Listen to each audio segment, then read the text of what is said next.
Hello friends, good morning and welcome to improve learning with Aditya. दोस्तों, आज है 11 सितंबर 2020 और 11 सितंबर से रिलेटेड करंट अफेयर्स के जितने भी क्वेश्चन हैं वो मैं आप लोग के सामने लेके आया हूं। तो अगर ये वीडियो आप लोग को पसंद आती है तो इसे ज़्यादा से ज़्यादा लाइक और अपने दोस्तों में शेयर कीजिएगा तथा अगर आप लोग इस चैनल पर नए हैं तो इसे सब्सक्राइब करके बेल नोटिफिकेशन ऑन कर लीजिएगा। चलिए दोस्तों, हम आज के पहले क्वेश्चन की तरफ चलते हैं। हमारा पहला क्वेश्चन है कि अभी हाल ही में arrow space company Northrop Grumman ने किस भारतीय मूल अंतरिक्ष यात्री के नाम से अपने सिग्नस एयरक्राफ्ट का नाम रखा है। मतलब किस भारतीय मूल की अंतरिक्ष यात्री के नाम से नॉर्थरोप ग्रुमैन ने अपने सिग्नस एयर स्पेस क्राफ्ट का नाम रखा है। तो दोस्तों, ये जो पिक्चर में दिखाई दे रही हैं ये हैं कल्पना चावला और इनके नाम से ही इस नॉर्थरोप ग्रुमैन ने अपने सिग्नस स्पेसक्राफ्ट का नाम रखा है। दोस्तों, जो ये स्पेसक्राफ्ट है इसे 29 सितंबर को अंतर्राष्ट्रीय स्पेस स्टेशन के लिए लॉन्च किया जाएगा। सबसे पहले चलिए हम कल्पना चावला के बारे में देखते हैं। तो दोस्तों, कल्पना चावला का जन्म हुआ था 17 मार्च 1962 को और इनकी डेथ हुई 1 फरवरी 2003 को, जिसके बारे में नीचे बताऊंगा। ये एक भारतीय अमेरिकी अंतरिक्ष यात्री थी और अंतरिक्ष शटल मिशन विशेषज्ञ भी थी। अंतरिक्ष में जाने वाली यह भारत की प्रथम महिला थी। लेकिन बात करें अंतरिक्ष में जाने वाले प्रथम भारतीय की तो वो थे राकेश शर्मा।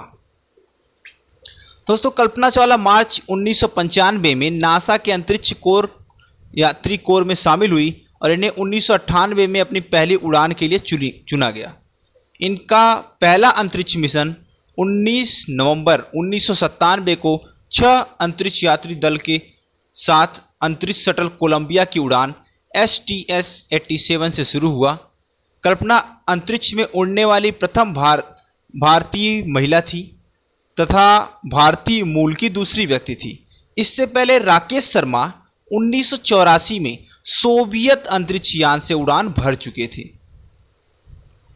अब क्या हुआ, 1 फरवरी 2003 को कोलंबिया अंतरिक्ष यान पृथ्वी की कक्षा में प्रवेश करते ही टूटकर बिखर गया और देखते ही देखते जो अंतरिक्ष यान है और उसमें जो यात्री थे उनका अवशेष जो टेक्सास शहर है अमेरिका का उस पर बरसने लगे। इस तरह से वापसी के समय सभी अंतरिक्ष यात्रियों की भीषण दुर्घटना में मौत हो गई।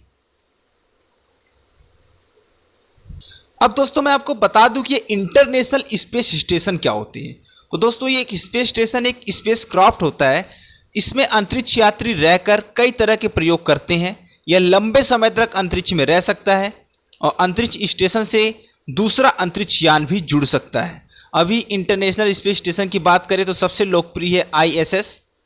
इसे 1998 में अंतरिक्ष में स्थापित किया गया था। यह पृथ्वी की निचली कक्षा में रहकर चक्कर काटता रहता है और नंगी आंखों से भी इसे देखा जा सकता है। भारत की बात करें तो 2029 तक अंतरिक्ष में अपना पहला स्पेस स्टेशन स्थापित करेगा। हाल ही में भारतीय अंतरिक्ष अनुसंधान जो संगठन इसरो है उसने इसका ऐलान किया है। बात करें तो भारतीय अंतरिक्ष स्टेशन को पृथ्वी से 400 किलोमीटर की ऊंचाई पर स्थापित किया जाएगा। इसमें अंतरिक्ष यात्री 15 से 20 दिन तक रह सकेंगे और इसरो के प्रमुख के सिवान ने बृहस्पतिवार को इसकी घोषणा की थी कि भारत के प्रस्तावित अंतरिक्ष स्टेशन का वजन करीब 20 टन होगा। अभी अंतरिक्ष में 2 स्पेस स्टेशन काम कर रहे हैं। इनमें से एक अमेरिका, रूस, यूरोपीय संघ और जापान के सहयोग से चलाया जा रहा है। इसे ही हम ISS कहते हैं तथा दूसरा स्पेस स्टेशन वो चीन का है जिसका नाम तियानगोंग 2 है।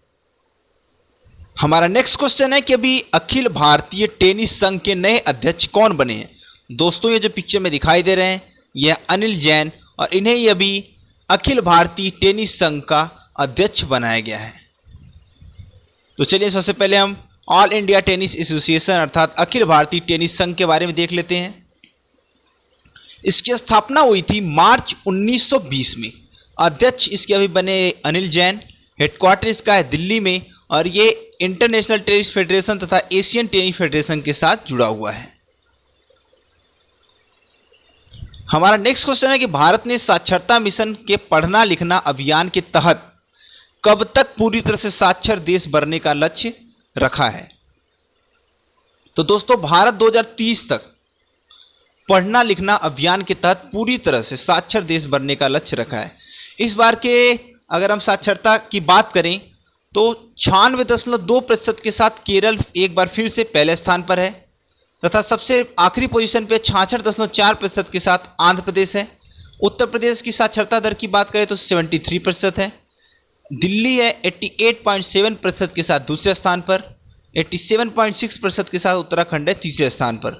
86.6% के साथ हिमाचल है चौथे स्थान पर। 85.9% के साथ असम है पांचवें स्थान पर। इसके अलावा बिहार की बात करें तो बिहार का जो लिटरेसी रेट है वो 70.9, जिसमें भी इंप्रूवमेंट देखने को मिली है। हमारा नेक्स्ट क्वेश्चन है कि अभी हाल ही में किस देश की रक्षा मंत्री भारत आई जिनके सम्मान में गार्ड ऑफ ऑनर दिया गया? तो दोस्तों अभी फ्रांस की जो रक्षा मंत्री हैं फ्लोरेंस पार्ली, वो अभी भारत आई हैं जिनके सम्मान में गार्ड ऑफ ऑनर दिया गया है। दोस्तों 10 सितंबर को फ्रांस की रक्षा मंत्री वो भारत आई जिनका राजनाथ सिंह ने स्वागत किया और सहयोग बढ़ाने के तरीकों पर बृहस्पतिवार को वो उनके समकक्ष उन्होंने उनके साथ बातचीत की। दोस्तों उनके आने का प्रमुख उद्देश्य था जो राफेल विमान था उसकी पहली खेप जो है उसे औपचारिक रूप से भारतीय सेना में शामिल कर लिया गया है और इसी समारोह में हिस्सा लेने के लिए वो एक दिवसीय यात्रा पर भारत पहुंची थी। अब देखते हैं फ्रांस को। तो फ्रांस की कैपिटल है पेरिस। राष्ट्रपति हैं इमैनुअल मैक्रोन। प्रधानमंत्री हैं एडवर्ड फिलिप। फ्रांसीसी क्रांति हुई थी 1789 में और गणराज्य की घोषणा हुई थी 1958 को। यहाँ की करेंसी की बात करें तो यूरो तथा CFA फ्रांक है। हमारा नेक्स्ट क्वेश्चन है कि विश्व आत्महत्या रोकथाम दिवस हर साल कब मनाया जाता है? तो दोस्तों विश्व आत्महत्या रोकथाम दिवस हर साल 10 सितंबर को मनाया जाता है। ये क्यों मनाया जाता है? तो दोस्तों इसका मुख्य उद्देश्य लोगों को आत्महत्या से बचाव के प्रति जागरूक करना। बात करें तो आत्महत्या आज एक वैश्विक चुनौती है और दुनिया भर की सरकारें और मनोवैज्ञानिक लोगों को खुदकुशी से रोकने की कोशिश में लगे हुए हैं। स्पेशली दोस्तों जो कोविड-19 का समय चल रहा है इसमें लोग काफ़ी ज़्यादा अकेले रहने की वजह से ये आत्महत्या की जो घटनाएं हैं वो काफ़ी ज़्यादा देखने को मिली हैं। नेक्स्ट क्वेश्चन हमारा है कि अभी हाल ही में वेल बालाजी का निधन हो गया। वे किस क्षेत्र से जुड़े थे? तो दोस्तों जो पिक्चर में दिखाई दे रहे हैं यही थे वेदी वेल बालाजी। ये एक्टर एवं कॉमेडियन थे तमिल सिनेमा के और इनका भी हाल ही में कार्डिक अरेस्ट की वजह से 45 साल की एज में निधन हो गया। हमारा नेक्स्ट क्वेश्चन है कि अभी हाल ही में international day to protect education from attack कितने सितंबर को मनाया गया है? तो दोस्तों अभी international day to protect education from attack मनाया गया है 9 सितंबर को। अब ये क्यों मनाया जाता है इसके बारे में आपको बता देता हूँ। दोस्तों दुनिया में ऐसे बहुत सारे देश हैं जहाँ पर आंतरिक लड़ाइयाँ चल रही हैं, आतंकवाद से पीड़ित है और ऐसी बहुत सारी कठिनाइयाँ हैं। तो बच्चों को इन सब से प्रोटेक्ट करने के लिए तथा उन्हें शिक्षा की तरफ मोड़ने के लिए यह international day to protect education from attack मनाया जाता है। अभी यूनेस्को तथा यूनिसेफ के सहयोग से ऐसे 35 देश चुने गए हैं जो इस संकट से गुजर रहे हैं।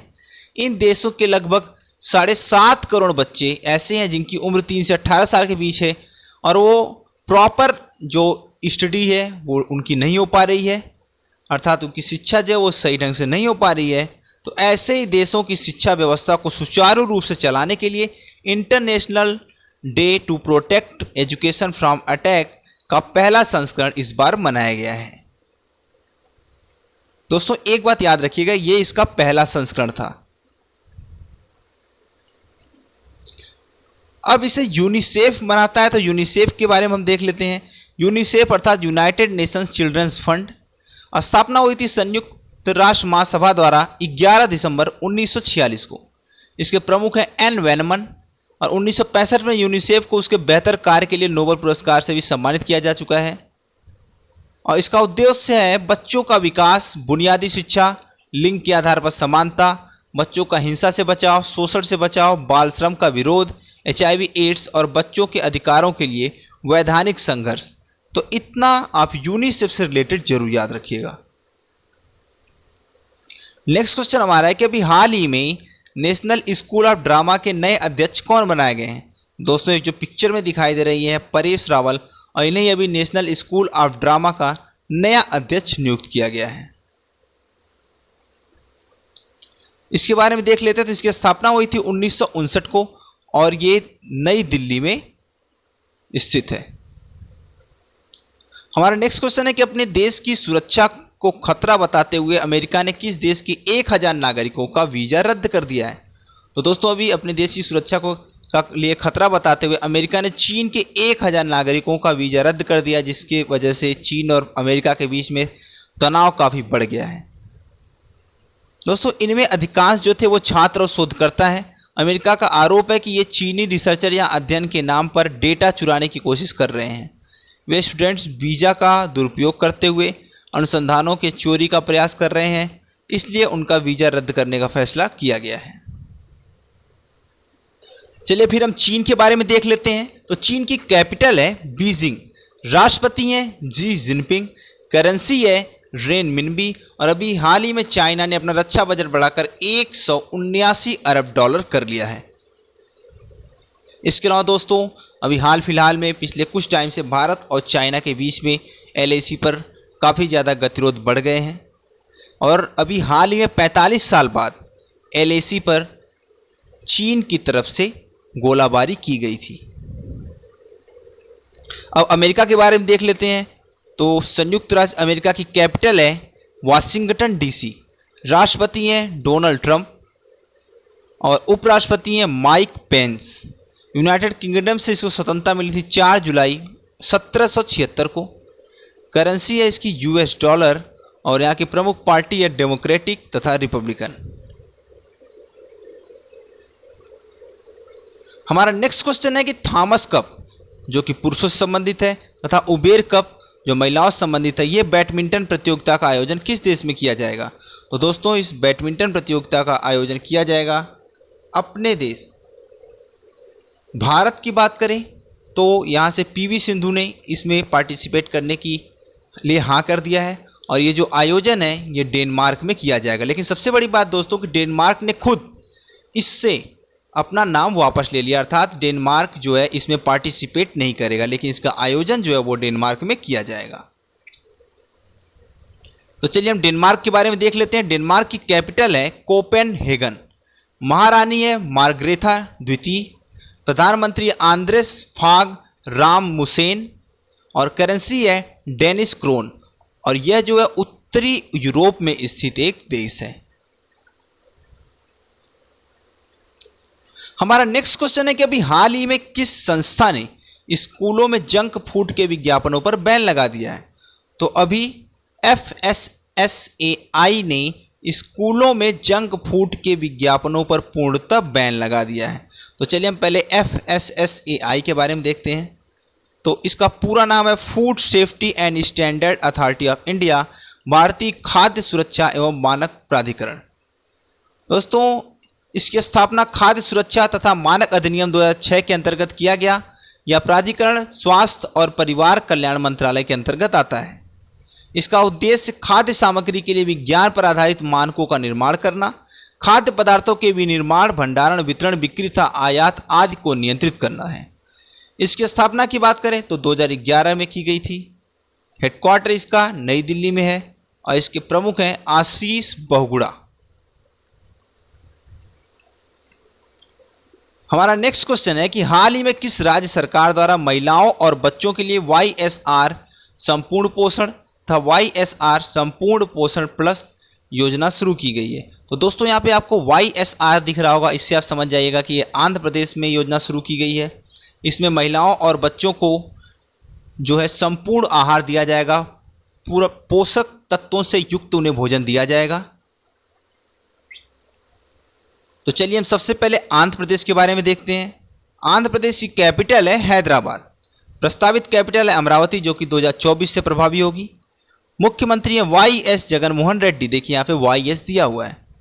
राज्यपाल हैं यहाँ के विश्वभूषण हरिचंदन। और साक्षरता दर दोस्तों आंध्र प्रदेश की जितनी अभी है उतनी ही इस बार की जो साक्षरता दर है, जो इस बार गणना की गई, इस बार भी 66.6% ही है। हमारा नेक्स्ट क्वेश्चन है कि अभी हाल ही में किस देश के राष्ट्रपति को नोबेल पुरस्कार के लिए नामित किया गया है। तो दोस्तों सबसे पहले हम बता दें कि आखिरकार इन्हें नोबेल पुरस्कार के लिए नामित क्यों किया गया है। तो ये अमेरिका के राष्ट्रपति हैं डोनाल्ड ट्रंप, और इन्होंने कुछ समय पहले इजराइल और यूएई के बीच में समझौता कराया था। और यूएई ऐसा पहला खाड़ी देश बना था, उस अरब देश बना था जो कि इजराइल के साथ सांस्कृतिक और व्यापारिक संबंध स्थापित किया था। तो ये काम करवाए थे अमेरिका के राष्ट्रपति डोनाल्ड ट्रंप, जिसकी वजह से इनका नाम नोबेल पुरस्कार के लिए नामित किया गया है। हमारा नेक्स्ट क्वेश्चन है कि भारत में 5G तकनीक के विकास के लिए किन देशों ने अपने हाथ आगे बढ़ाए हैं। तो दोस्तों अभी इजराइल जो कि भारत का बहुत बड़ा मित्र राष्ट्र है, और अमेरिका जो कि काफ़ी तेज़ी से भारत के साथ इसके संबंध जो है वो काफ़ी मधुर होते जा रहे हैं। तो इन दोनों देशों ने 5G तकनीक के विकास के लिए भारत के साथ अपने हाथ मिलाए हैं। अब वो भारत में 5G तकनीक को लाने में मदद करेंगे। चलिए सबसे पहले हम इजराइल के बारे में देख लेते हैं। इजराइल की कैपिटल है यरूशलेम। राष्ट्रपति हैं रेवेन रिवलिन। प्रधानमंत्री हैं बेंजामिन नेतान्याहू। इसको स्वतंत्रता मिली थी 1948 को, और यहाँ की करेंसी है इजरायली नई शेकल। हमारा नेक्स्ट क्वेश्चन है कि अभी हाल ही में किस एयरपोर्ट पर QR कोड सक्षम चेकिंग सुविधा शुरू हुई है। तो अभी हाल ही में मुंबई एयरपोर्ट पर यह सक्षम चेकिंग सुविधा जो QR कोड से लैस सुविधा है ये शुरू की गई है। अब जो है दोस्तों यात्री अपना टिकट जो है वो QR कोड को स्कैन करके निकाल सकते हैं। हमारा नेक्स्ट क्वेश्चन है कि हाल ही में किस राज्य के मुख्यमंत्री द्वारा UG पाठ्यक्रमों के लिए आपका मित्र चैट बोट लॉन्च किया गया है। तो अभी हरियाणा के मुख्यमंत्री द्वारा UG पाठ्यक्रमों के लिए आपका मित्र चैट बोट लॉन्च किया गया है। तो चलिए हम हरियाणा के बारे में देख लेते हैं। हरियाणा की कैपिटल है चंडीगढ़। मुख्यमंत्री हैं मनोहर लाल खट्टर। राज्यपाल हैं सत्यदेव नारायण आर्य। विधानसभा में कुल सीटें 90, राज्यसभा में कुल सीटें 5, लोकसभा में कुल सीटें 10। प्रति व्यक्ति आय के आधार पर दोस्तों यह देश का दूसरा सबसे धनी राज्य है, लेकिन अगर सबसे अधिक ग्रामीण करोड़पतियों की बात करें तो वो यहीं हरियाणा में ही रहते हैं। और 1966 में भारत के 17वें राज्य के रूप में यह अस्तित्व में आया था। तो मुझे उम्मीद है दोस्तों कि ये वीडियो आपको पसंद आई होगी। इसे ज़्यादा से ज़्यादा लाइक और अपने दोस्तों में शेयर कीजिएगा, तथा अगर आप लोग इस चैनल पर नए हैं तो इसे सब्सक्राइब करके बेल नोटिफिकेशन ऑन कर लीजिएगा। धन्यवाद।